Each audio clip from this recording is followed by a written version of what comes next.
રહસ્યમય જંગલ, જાદુઈ સોનાનું ઝાડ અને છોટું હરણ. બપોરનો સમય હતો. રહસ્યમય જંગલના મુખ્ય દરવાજા પર છોટું હરણ, રામો હાથી અને બગીરા ઊભા ઊભા વાતો કરતા હતા. એક વાંદરો રડતા રડતા સામેથી આવી રહ્યો હતો. અરે, આ વાંદરો કેમ આ તરફ આવી રહ્યો છે?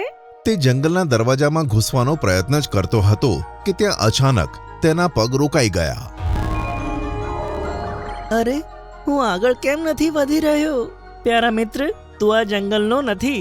જો તું આ જંગલનો હોત ને તો આરામથી આ દરવાજાની અંદર આવી શક્યો હોત. મારે તમારા જંગલના રાજાને મળવું છે. જો હું નહીં મળ્યો ને તો મારી માં મરી જશે.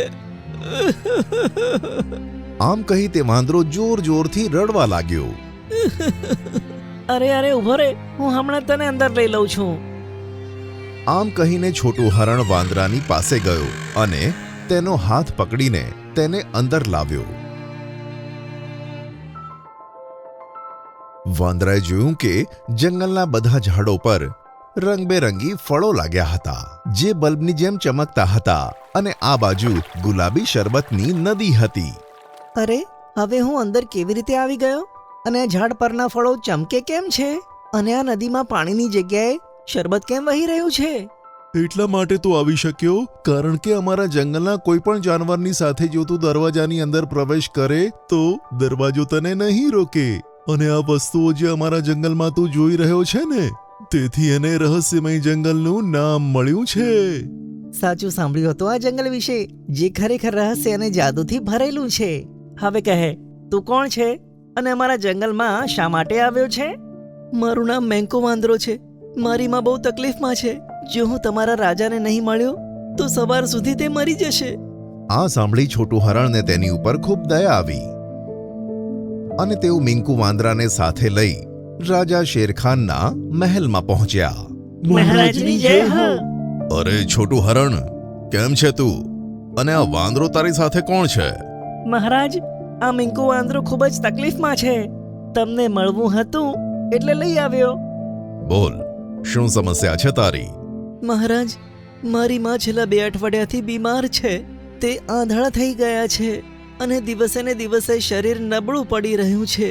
જો તમે મને સોનાના ઝાડ પર ઉગવાવાળું ફળ આપો ને તો એને ખાઈને મારી માં એકદમ ઠીક થઈ જશે. ના, એ ફળ અમે એમ જ કોઈને નથી આપતા. એને હમણાં જ મહેલની બહાર નીકાળી દો. આ સાંભળી બધાને આશ્ચર્ય થયું. ગેંડા સિપાહીએ વાંદરાને જંગલની બહાર નીકાળી દીધો અને છોટું હરણે શેરખાનને પ્રશ્ન પૂછ્યો. મહારાજ, એની માનો જીવ ખતરામાં છે. એ જાણ્યા પછી પણ તમે એને ફળ કેમ ના આપ્યું? છોટું હરણ, તું હંમેશા બીજાનું સારું વિચારે છે, પણ એ ઝાડ પર ઉગતું ફળ કોઈ સાધારણ ફળ નથી. મારી સાથે આવ. શેરખાન છોટું હરણને પોતાના મહેલના બાગમાં લઈ ગયો. ત્યાં એક સોનાનું ઝાડ ઉગ્યું હતું, જેમાં ફક્ત એક આસમાની ચળકતું ફળ ઉગ્યું હતું. આ જે ફળ ઉગ્યું છે ને, 5 વર્ષમાં એકવાર ઉગે છે. જો કોઈ બીમાર વ્યક્તિ એને ખાઈ લે તો એની ગમે તે બીમારી ઠીક થઈ જાય છે.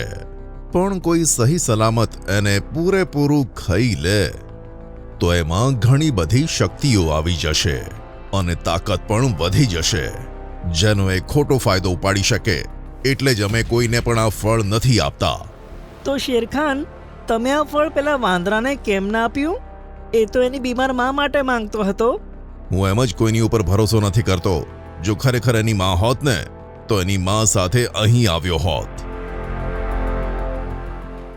આ સાંભળી છોટું હરણ મહેલની બહાર આવ્યો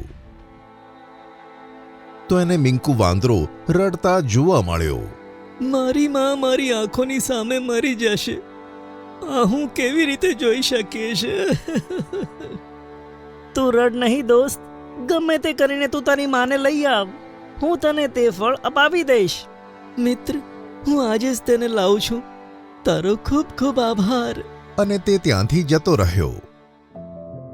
સવાર થતા શેરખાનના મહેલમાં આ બધા ત્યાં પહોંચી ગયા અને તેમની સાથે મિંકુ વાંદરાની આંધળી માં પણ હતી. મહારાજ જુઓ, આ છે મારી માં, જેને નથી દેખાતું કે નથી તે સ્વસ્થ થઈ શકતી. હવે તો હું મરવાની છું. મારું મોત જલ્દી આવે તો મારી બધી મુશ્કેલીઓમાંથી છૂટી જાઉં. આમ કહીને તેની માં જમીન પર પડી ગઈ અને ઊંડા ઊંડા શ્વાસો ભરવા લાગી.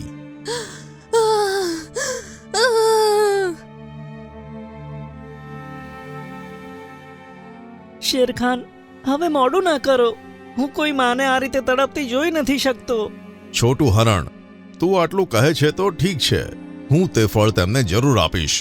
મારી સાથે આવ. શેરખાન બધાને પોતાના બાગમાં લઈ ગયો. રામુ હાથી, આ ફળ તોડીને તેની માને આપી દો. રામુ હાથીએ પોતાની સૂંઢથી તે ફળ તોડ્યું અને તેની માને આપી દીધું. બહુ જ દુખી રહ્યું છે. તમે આને ખાઈ લો, તમે એકદમ ઠીક થઈ જશો. આ સાંભળી તેની માના મોઢા પર કપટી હાસ્ય આવી ગયું.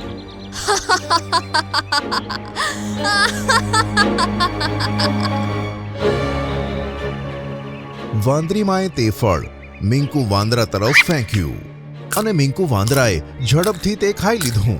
ના! બધા ચોંકી ગયા. શેરખાને ત્રાડ પાડીને મિંકુ વાંદરા તરફ છલાંગ મારી, પણ ત્યાં જ મિંકુ વાંદરાએ પોતાના હાથને ઉપર ઉઠાવ્યો અને જાદુ કર્યું અને શેરખાનની ઉપર એક પાંજરું આવી ગયું. આખરે તમે મારી ચાલમાં આવી જ ગયા. આમાં શક્તિઓ આવી ગઈ છે. જો આપણે રોકાઈશું તો આપણને પણ બંદી બનાવશે. આમ કહી ત્રણે મહેલના પાછળના દરવાજેથી ભાગી ગયા. મિંકુ વાંદરો રાજાના વેશમાં દરબારે પહોંચ્યો. મિંકુ વાંદરા, તારા માથા પર આ શેરખાનનો તાજ શું કરે છે? શેરખાન ક્યાં છે? તમને શેરખાનને મળવું છે? તો હાલો. આટલું કહેતા જ શેરખાન પાંજરા સાથે બધાની સામે આવ્યો. પોતાના રાજાને પિંજરામાં જોઈને બધા દરબારી હેરાન થઈ ગયા. આજથી આ જંગલનો રાજા હું છું. તમે મારી પ્રજા છો. આ જંગલ પર મારું જ રાજ હશે. બધા જાનવર હેરાન થઈ ગયા અને મિંકુ વાંદરાની કપટી હસી દરબારમાં ફેલાઈ ગઈ.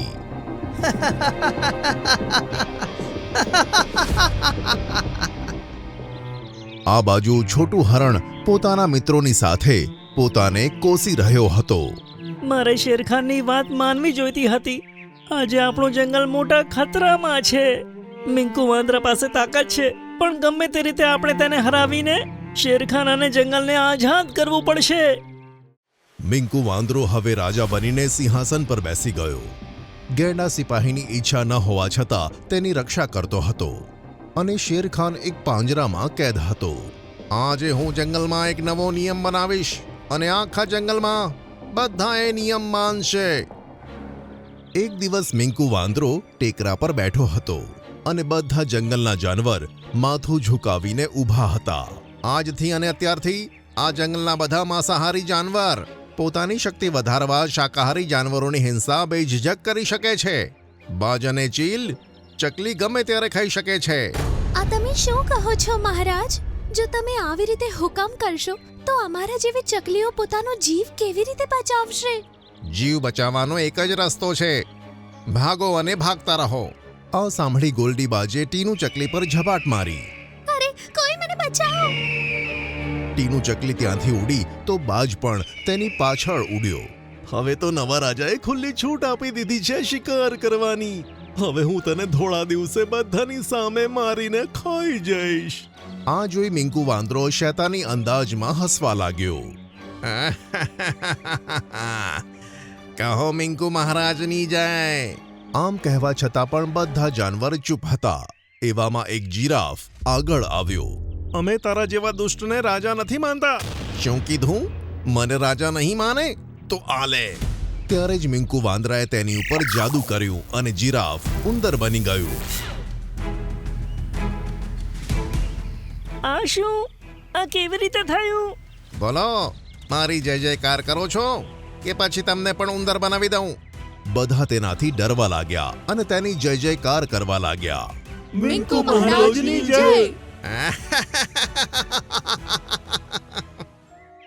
રામુ હાથી, છોટું હરણ અને બગીરા એક મોટા વૃક્ષની નીચે બેઠા હતા. જો હું ના બોલ્યો હોત તો શેરખાન ક્યારે પણ તે જાદુઈ ફળ તે ધોકેબાજ મિંકુ વાંદરાને ના આપત, જેને ખાઈને તે આખા જંગલનો રાજા બની બેઠો છે. મારે ગમે તે કરીને મારા રાજાને છોડાવવા છે અને આ જંગલને ફરીથી આઝાદ કરવાનું છે. તે બહુ શક્તિશાળી થઈ ગયો છે. મને નથી લાગતું કે હવે કંઈ થઈ શકે. ત્યાં જ છોટું હરણને એક પતંગિયું જોવા મળ્યું અને તેને કંઈક યાદ આવ્યું. મિત્રો, આપણા જંગલમાં એક દરવાજો છે જેના વિશે શેરખાને મને કહ્યું હતું. તે બટરફ્લાય લેન્ડનો દરવાજો છે અને ત્યાં પણ આપણા જંગલની જેમ જાદુઈ વિચિત્ર વસ્તુઓ છે. Butterfly land? હા, મને લાગે છે મદદ માટે આપણે ત્યાં જવું જોઈએ. ત્રણેય જંગલના ઉત્તરી ક્ષેત્રમાં ગયા કે જ્યાં લાલ દરવાજો હતો. ત્રણે તે દરવાજામાં થઈને બટરફ્લાય લેન્ડ પહોંચી ગયા. હજુ થોડા આગળ જ ગયા હતા કે સામેથી એક પતંગિયું તેમની તરફ આવતું જોવા મળ્યું. બટરફ્લાય લેન્ડમાં પ્રાણીઓ, હમણાં તમને બંનેને મસળી નાખું છું. અરે વાહ, એક પતંગિયું આપણા જેવા જાનવરોને મસળવા આવે છે. તે પતંગિયું તેમની પાસે આવ્યું તો ખબર પડી કે તે રામુ હાથી કરતા પણ મોટું છે. અરે બાપ રે, લાગે છે કે આની મમ્મીએ અને કંઈક વધારે જ કોમ્પ્લાન પીવડાવ્યું હશે. આ તો મારાથી પણ મોટી છે. અરે, તું તો છોટું હરણ છે ને? મમ્મી પાસેથી તારા વિશે બહુ બધું સાંભળ્યું છે. બટરફ્લાય લેન્ડમાં તારું સ્વાગત છે. Thank you. આ બંને મારા મિત્રો છે. અમારે જલ્દીથી રાજાને મળવું છે. હા હા, કેમ નહીં, આવ મારી સાથે. તે ત્રણેને લઈને પતંગિયું એક મહેલમાં પહોંચ્યું કે જ્યાં સિંહાસન પર મોર રાજા બેઠા હતા. અરે અરે, તું તો કદાચ છોટું હરણ છે ને? હા મોર મહારાજ. મેં તારી ચતુરાઈ અને બહાદુરીની વાતો ઘણી સાંભળી. બોલ, કેમ આવવાનું થયું અમારા આ રાજ્યમાં? છોટું હરણે મોર રાજાને બધી વાત કહી તો તે પણ હેરાન થઈ ગયા. ઘણી ગંભીર સમસ્યા છે, પણ જે જાદુઈ ફળ ખાઈને તે આટલો શક્તિશાળી બની ગયો છે તેની અસર ખતમ થઈ શકે છે. શું કીધું તમે? શું આ સાચું છે? તો કહો ને, અમે આ કેવી રીતે કરી શકીએ? આવો મારી સાથે. મોર રાજા તેમને મહેલના બાગમાં લઈ ગયા જ્યાં એક ચાંદીનું ઝાડ ઉગેલું હતું. તેની ઉપર લીલા રંગનું ફળ હતું. આ ફળ છે ને, તેને ખાવાથી સોનાના ફળનો જાદુ નાશ પામશે. થેન્ક યુ મોર મહારાજ. રામુ હાથીએ તે ફળ તોડીને છોટું હરણને આપી દીધું. ફળની સાથે હું રામુ હાથીને એક શક્તિ પણ આપું છું. તે જ્યારે પણ પોતાની સૂંઢને હવામાં ઉઠાવશે તે થોડા સમય માટે ગાયબ થઈ જશે અને કોઈને પણ નહીં દેખાય. થેન્ક યુ મોર મહારાજ. ત્રણેય મિત્રો મોર રાજાની વિદાય લઈને પોતાના જંગલમાં આવી ગયા. મહેલની બહાર રોકાઈને તેમણે યોજના બનાવી. રામુ હાથીએ હવામાં સૂંઢ ઉઠાવી અને ગાયબ થઈ ગયો અને આરામથી તે મહેલમાં જઈને શેરખાનના પાંજરાની પાસે ઊભો રહી ગયો. પછી બગીરા મહેલની અંદર ગયો. દુહાઈ છે રાજા મિંકુ, દુહાઈ છે. શું થયું બગીરા? કેમ બૂમો પાડે છે? છોટું હરણ તમને મારવા માટે અહીં આવી રહ્યું છે. મને મારવા માટે? મને કોઈ મારી નથી શકતું બેવકૂફ. જંગલમાં મારા કરતા શક્તિશાળી કોઈ નથી. હા નથી, પણ છોટું હરણ બટરફ્લાય લેન્ડથી એવું ફળ લાવ્યો છે જેને ખાવાથી તમારા કરતા પણ વધારે શક્તિ આવશે. આ શું બકવાસ છે? બટરફ્લાય લેન્ડનું ફળ? ત્યાં જ છોટું હરણ તે ફળ લઈને દરબારમાં આવી ગયો. દુષ્ટ મિંકુ વાંદરા, હવે હું તને હંમેશા માટે ખતમ કરી દઈશ. આ ફળને ખાતા જ મારી અંદર તારા કરતા પણ વધારે શક્તિ આવશે. અચ્છા, એવું છે? આમ કહી મિંકુ વાંદરાએ પોતાની આંગળી ફેરવી અને જાદુથી તે ફળ છોટું હરણના હાથમાંથી છૂટીને મિંકુના હાથમાં આવી ગયું. અરે નહીં, આ ફળને ના ખાતો દુષ્ટ. હું નથી ઈચ્છતો કે આ ફળ બીજું કોઈ ખાઈને મારા કરતા શક્તિશાળી બને. એથી આ ફળને હું જ ખાઈશ. જાનવરો ડરી ગયા અને મિંકુ વાંદરાએ ઝટથી તે ફળ ખાઈ લીધું. ના! ઘણું સ્વાદિષ્ટ ફળ છે. હવે જો છોટું હરણ, હું તને કેવી રીતે ખતમ કરું છું. આમ કહી તેણે હાથ ઉઠાવ્યો તો છોટું હરણ પર કશી અસર ના થઈ. અરે આ શું થયું?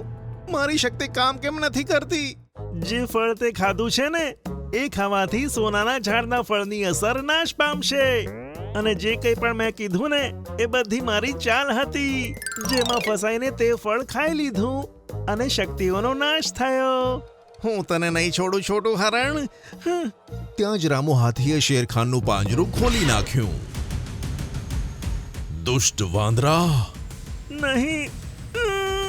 શેરખાન મિંકુ વાંદરા પર ત્રાટક્યો અને ચીરફાડ કરીને ખતમ કરી નાખ્યો. આ રીતે કપટનો નાશ થયો અને બધા જાનવર પોતાને અને શેરખાનને મુક્ત થયેલા જોઈને ખુશ થયા. છોટું હરણ, તે ફરીથી એકવાર તારી બહાદુરી અને ચાલાકીનું પ્રમાણ આપ્યું છે. અમે તારાથી ખુશ છીએ અને બધા જંગલવાસીઓને તારા પર ગર્વ છે. છોટું હરણ હવે આખા જંગલનો વહાલો બની ગયો અને ફરીથી રહસ્યમય જંગલમાં ખુશીઓ પાછી આવી.